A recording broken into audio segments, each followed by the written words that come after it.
I'm Santa Claus. Whoa, whoa, whoa. I'm Phat Daddy, the reindeer boss.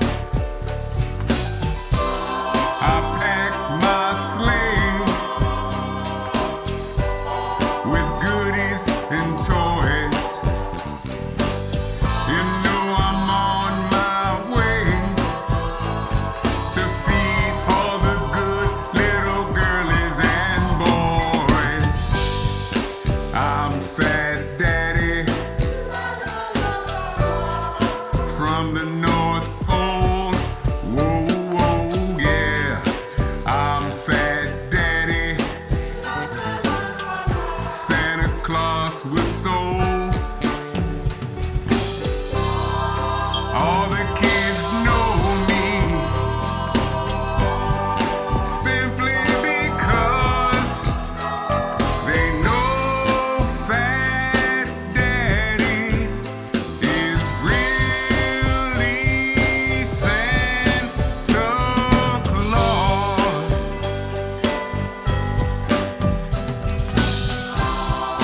All the kids love me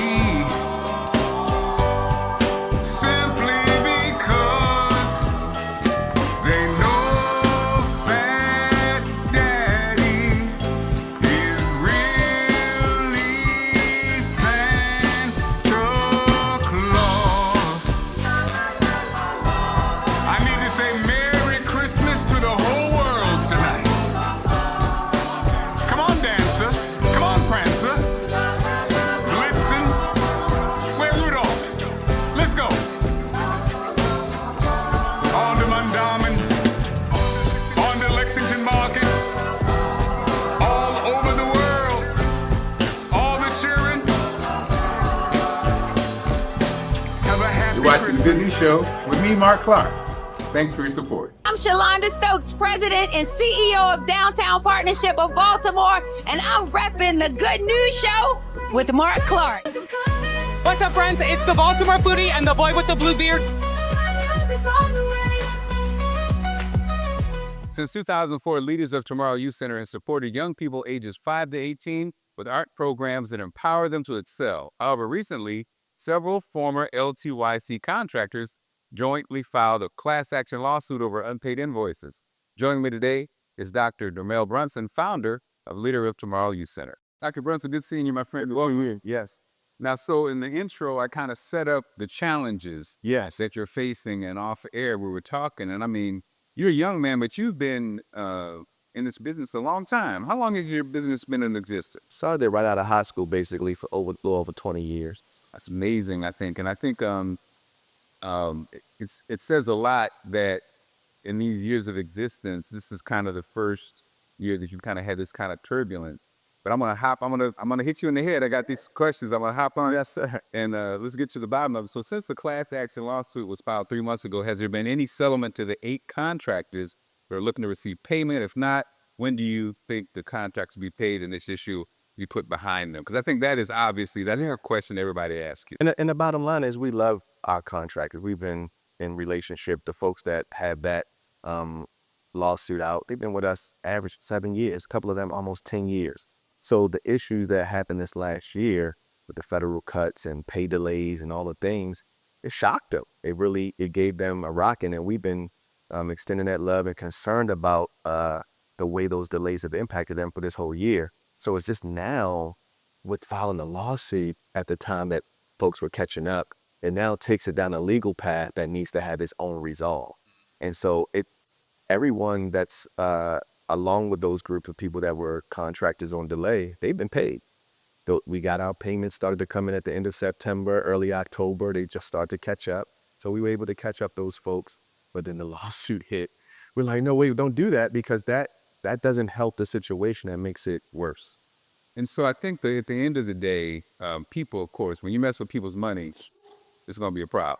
And so I commend you for coming on and talking about it, because it's a mess. Yes. But again, looking back, is there anything you would have done differently from a standpoint? Because I think I've read the different articles, and you kind of mentioned that you felt like coming into the climate of the country and the changes that were going on, that you felt like there might be some delays? Yeah. But again, is there any way, if you did it differently, were there things you would have done differently? So last year, August of 2024, before our school year started, we set the whole staff down, the whole team, employees and contractors. And so the contractors are those that experience the delays. Our employees never experience any delay whatsoever. We told everybody last August before the school year, hey, we're seeing these trends. We're seeing folks starting to pay us 90 and 120 days late. There are a lot of grant makers that are now pulling back, holding their portfolios. You know, all these things are shifting and changing. We could experience a delay. If less we come to you and tell you it's denied or something's been cut or we can't do it, we understand that if this doesn't work for you, then you can resign and not continue. So folks wanted to hang in there because we had such good people, again, that we love and care about. They do great work for children. That's why we hired them. They're good people and we care about them deeply. We treat them like family. And so we wanted to give them a heads up, and we did, you know, months in advance. Actually, in August, when I had at Calvin Rodwell Elementary School in the cafeteria, I stood in front of the whole staff and talked to them about this issue. At that point, they hadn't experienced that elongated delay. August, we paid them early. July, we had paid out early. September, October, November, December, January, all payments came in a reasonable amount of time. It was that January invoice where it started to get that elongated delay, where they weren't used to having to wait 30 or more days for something to be processed. And so it really gave me the reflection of, wait, could we have maybe gone harder with our partners, right? And maybe cause some pauses of contracts to kind of get their attention earlier. That's something I'll take on the chin. I'll also take on the chin the fact that we could have begun to maybe put a campaign in place. And we asked the staff, did they have any ideas? And folks gave some thoughts and suggestions about how we could go after certain grants. And we did. We put in so many grant requests. That was something we did robustly. I was speaking to multiple banks about taking our credit line up to a different amount. Mr. Clarke, last June, our receivables were almost about like $800,000 in arrear. For a small organization like ours that's doing a couple few million a year, 800,000 at one time being in arrear is a lot.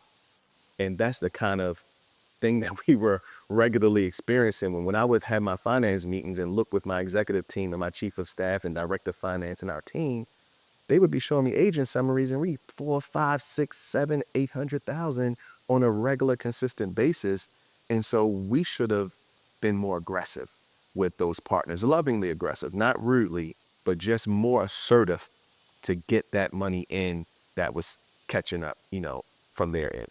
And so, how does it feel? I know there's many of the people who worked for you have stated that they would not, even if given a, you know, they were reinstated, the money there, they would not work for you again. And they've been very, you know, disappointed in how it was handled. You know, as a business owner, and this is a human, Yeah. who obviously you've been doing this for a couple of decades, and community service is important to you. How do you balance that out? Yeah. And these are people that you've known intimately, that Sure. worked for you for years. How do you balance that out, that disappointment? Well, you know, they're going to be disappointed because it's connected to money. And so they're not talking about their experience working with us. Listen, you wouldn't stay somewhere 5 and 10, 15 years. These folks have been with us that long. You wouldn't stay somewhere that long if this was a chronic problem or issue. But what it happens is emotionally, if you're impacted, if the rug feels like it's being pulled from under you, the reason why you're upset is because this is abnormal. It's something that's different. It's regardless of if we told you in advance it could happen and you had an adult decision that you could make to remove yourself if your contractual work was something you were relying upon. We've, you know, repeatedly encouraged our team members to not do that. It's just that we've said it for years, but they were still getting paid in a timely fashion. So it went in one ear out the other. We say, listen, you're a contractor. You shouldn't make this your only thing. The idea of us recruiting you and hiring you is you're a freelance arts educator. You're moving from contract to contract. You're doing the work similar for yourself. You have other things coming in. This is one aspect of your overall income. So you got things floating. If you're making this opportunity with arts education in schools and rec centers and boys and girls clubs, your main baby, we suggest you not do that, right? However, if you do that, you're making it's a strong possibility that you're going to wait for something because we're waiting. You know, if we're waiting, you're going to wait. We went 20 years, nobody's waiting. So folks they haven't experienced that. But that happened. Oh my God. So of course, we totally understand you being frustrated. We've communicated with some of the folks. They've called me and called folks on our staff. They're upset. They're frustrated. A lot of them have had some real things happen in terms of their payments being delayed. But there's a dynamic that exists where they weren't always receiving it that way. So we know that they'll come around. There'll be opportunities to communicate. There are folks that still reach out to us and ask for opportunities. And it's only a couple of those people.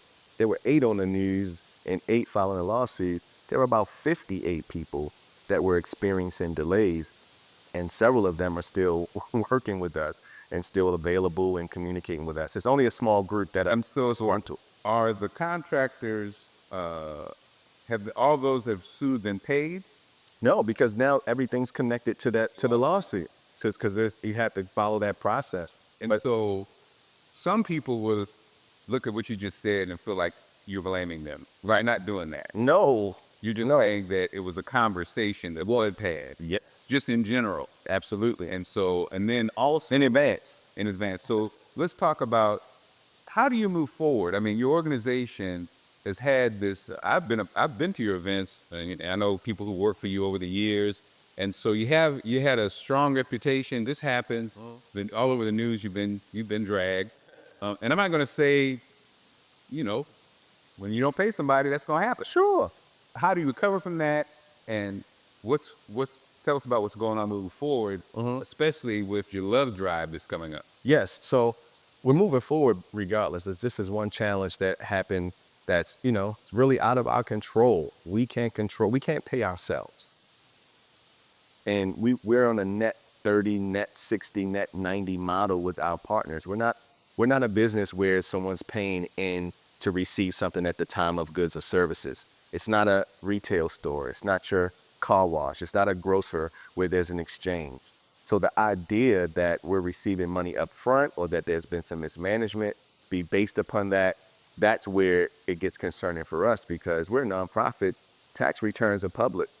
We have certified financial audits that have been clean for years. 990 has been clean for years. If anyone wants to ask questions about the organization's financial history and health, there's definitely at least 10 years of records that are available for folks.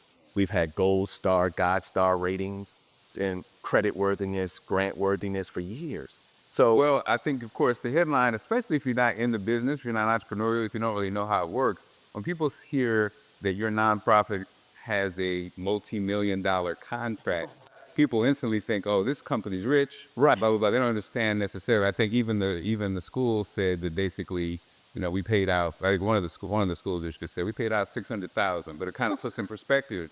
It's not the multi-millions that people imagine in your head. Right, so how it works. So we have a multi-million-dollar contract, but you don't get it all up front. It's like the old school NFL contracts. Right. Right, the guys say, so-and-so signed for $100 million, but they only got a certain part, and then they have to have benchmarks along the way or something else built into it. It's similar to that. So the city schools, of course, we love them. They're our partner. I grew up in Baltimore City. I'm a Baltimore City public schools graduate. I'm proud of the people that I've met along the way.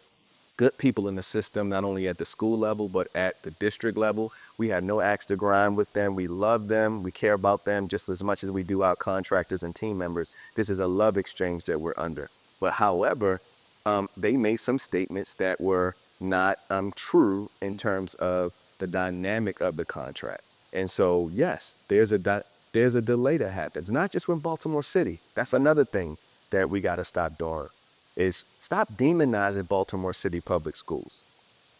There are challenges. Let's figure out solutions and things that we can do to address the issues, not demonize and make it a political messy fest. Anytime they hear something, it's not helping our children. And so the idea of our contractors latching on to Baltimore City and the media latching on, there were multiple funders, multiple grants. It's a part of the business.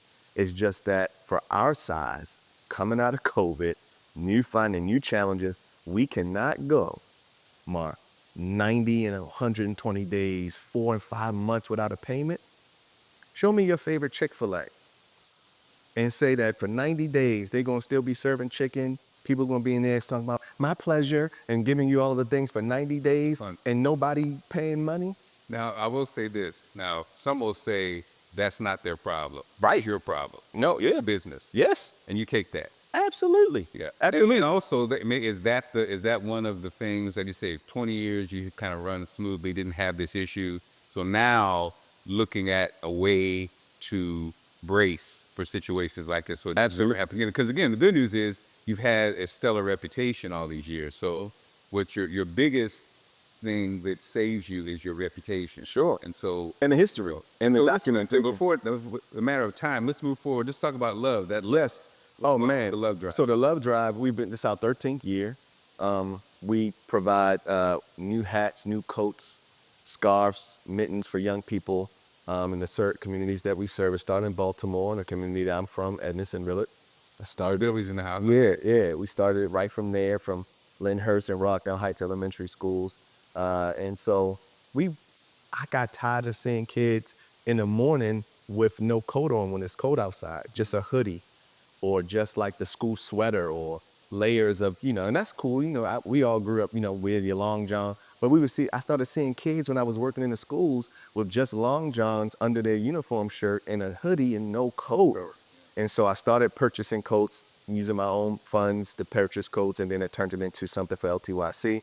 So we've been blessed, man, and thankful to have the community support this for now 13 years. And so we're still on that mission to spread the love through the arts and spread the love through giving. So how can people, we got about 40 seconds. Yeah. So how can people give and donate? You can look into your camera, actually, if you want to. Okay. And let them know where they need to go.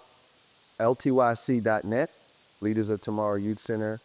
There are multiple ways that you can give through check, money order, paying through PayPal, but also we're taking in-kind donations of new hats, new coats for young people, all ages, from early learning age through high school. We're thankful for your organizational support and for your love. Brunson, thank you so much. Thank you. Continued success and good luck. Thank you. And thanks for coming on the show. Absolutely. Set this straight. Thank you. All right. I appreciate it. Good news show, Marc Clarke. Love, laughs, and lyrics. Presented by the Lancasters. Sunday, February 15th. Valentine's Day weekend at Magooby's Joke House Theater. Doors open at 5 p.m. Show starts at 6 p.m. Last show was sold out. Don't be left in the cold. Get your tickets now on Eventbrite. Celebrate love with the Lancasters.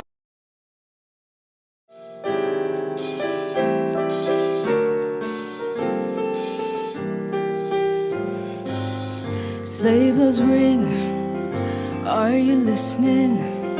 In the lane, snow is glistening. A beautiful sight, we're happy tonight.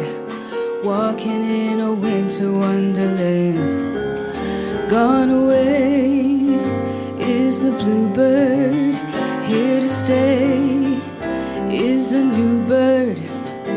He sings a love song as we go along, walking in a winter wonderland. In the meadow we can build a snowman, then pretend that he is Parson Brown. He'll say, are you married? We'll say, no man, but you can do the job when you're in town. Later on we'll conspire as we dream by the fire to face unafraid the plans that we made, walking in a winter wonderland. In the meadow we can build a snowman and pretend that he's a circus clown. We'll have lots of fun with Mr. Snowman. until the other kitties knock him down. Sleigh bells ring, are you listening? In the lane, snow is glistening. The beautiful sight, we're happy tonight, walking in a winter wonderland. A beautiful sight, we're happy tonight, walking in a winter wonderland.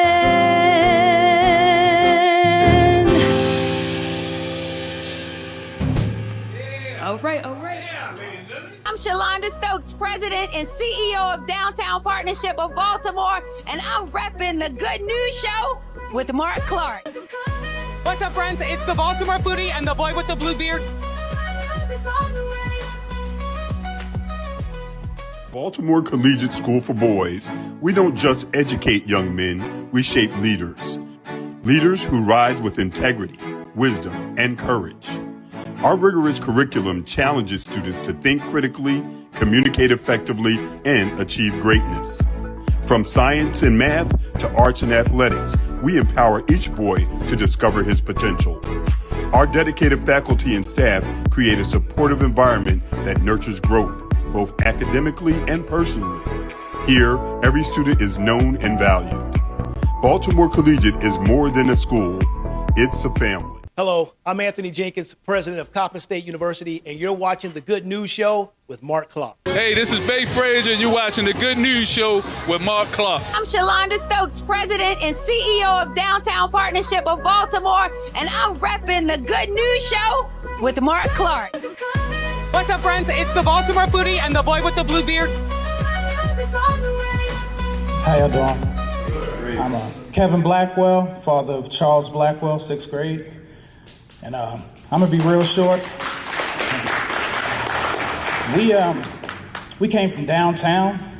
He came from Federal Hill Prep, completely different atmosphere. And I will admit, before he enrolled here, I was iffy. It's a lot of black boys here, a lot of power here. I didn't know how it would be handled. And when I came and I saw this atmosphere, the boys dressed the way they're dressed, sticking to it, the discipline in the building, this is more than just a school. So Edwin, you know, you are family. Yes, absolutely. And we are here for you, but what do you need the viewers to know? What can they do to help? I know, go to the website. They can go to our website, baltimorecollegiate.com/renewal, because we're going through the renewal process. So baltimorecollegiate.com/renewal. On that site, they can send emails to the Board of Commissioners, they can sign our petition, they can make a donation to the school. If they want to post stuff on their social media, we have items that they can take from our site that they can download and put on their website for us to send people to our stuff. So all of those type of things are things people can do. On January the 8th, once again, 5:30 to 8:30, 5:30 to 7:30. So if this comes out after tomorrow, then they can sign up to be at the one on January the 8th, once again, in person at North Avenue. If they want to speak on our behalf, they have to register between the hours of 3 o'clock and 5 o'clock on that day. Okay. I would love for them to be able to do it in advance, but they don't allow that. Okay, and so again, Edwin, so all the people who've been, we're claiming the victory. We're claiming the victory, Edwin, and so after we win this, all those people who say they were going to volunteer, all those people who say they were going to donate, all those people that say they're going to be involved, this is the time. This is the time. Because you realize this is a battle. This is a battle, and we need the entire community to be on our team. My name is Davon Curry, and I'm the current SGA president of Baltimore Collegiate School for Boys. And, you know, here at this school, I've learned that there are important role models, and they are leaders that help us to grow. And I've learned how to be a role model because of those leader role models.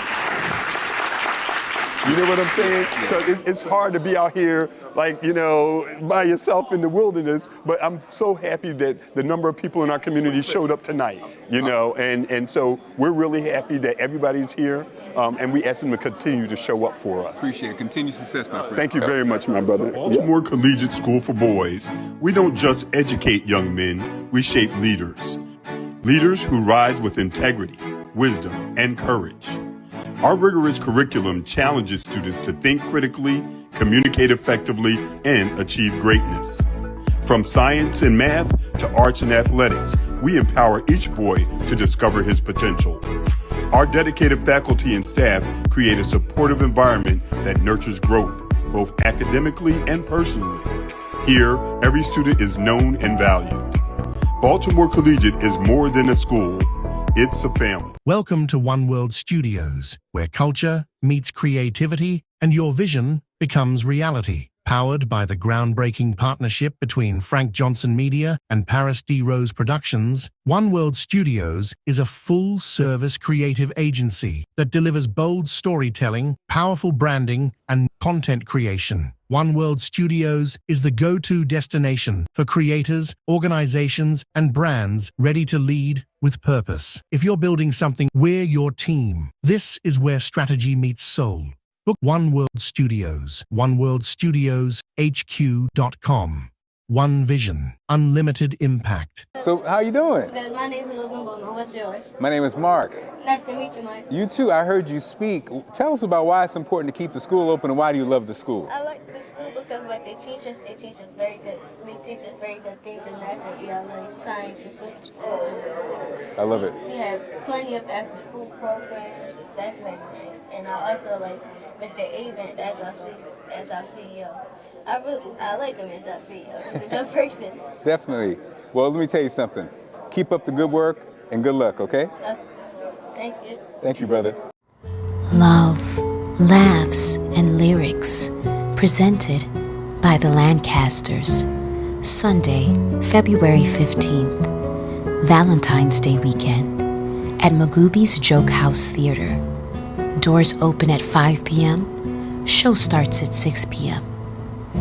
Last show was sold out. Don't be left in the cold. Get your tickets now on Eventbrite. Celebrate love with the Lancasters. I'm Anthony Jenkins, president of Coppin State University, and you're watching The Good News Show with Marc Clarke. Hey, this is Bay Frazier, and you're watching The Good News Show with Marc Clarke. I'm Shalonda Stokes, president and CEO of Downtown Partnership of Baltimore, and I'm repping The Good News Show with Marc Clarke. Hi, we're Surface, and you're watching The Good News Show with Marc Clarke. Only you can make me happy. Woo! Happy. Welcome to the Good News Show with Marc Clarke. I am Marc Clarke. Let me tell you something. We got so much going on in this show. I need notes. Tell us about this beautiful house. The Good News Show with me, Marc Clarke. Two of my favorite Titans. It keeps growing. The legend keeps growing. The Good News Show with Marc Clarke. Of course, I am Marc Clarke. Good News Show with Marc Clarke, and I'm with the forever youthful Terrence Frazier. What's up, man?